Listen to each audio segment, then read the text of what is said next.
এখানে বায়ারের সাথে ট্রেড প্লেস করছি কারণ এখানে বায়ার অনেক বেশি স্ট্রং এন্ড ফুল মার্কেটটা আমার হচ্ছে স্টক মার্কেট।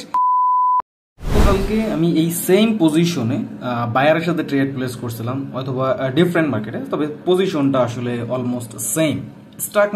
স্টক মার্কেটের পরে সেলার্সের স্ট্রাগলের পরে দেন আমি বায়ারের সাথে কন্টিনিউ করছি। দেখেন এইখানেও সেম কেসটাই হয়েছে। আমি যদি দেখাই যে এই যে সেলিং ক্যান্ডেলটা একটা স্ট্রং একটা সেলিং ক্যান্ডেল আপনি দেখতে পাচ্ছেন, তবে এই সেলিং ক্যান্ডেলটা একটা দুর্বল সেলিং ক্যান্ডেল। কেন না যে হচ্ছে এইখানের এই যে রিয়াকশনটা আমি হয়তো বা নোট করতে পারিনি, এই যে বাইং এর যে অ্যাক্টিভ পয়েন্টটা, ঠিক আছে, এইখানে আমি যদি দেখাই এইখানটায় সে অনেক বেশি স্ট্রাগল করতেছিল।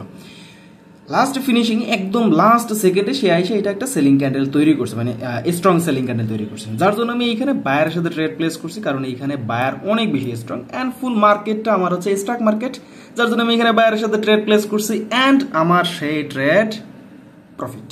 ওকে, তো এইরকমের ভাবে আপনি লজিকের সাথে ট্রেড প্লেস করেন, প্রফিট ভাই এমনি আপনি দেখতে পাবেন। সবাই ভালো থাকেন, আল্লাহ হাফেজ।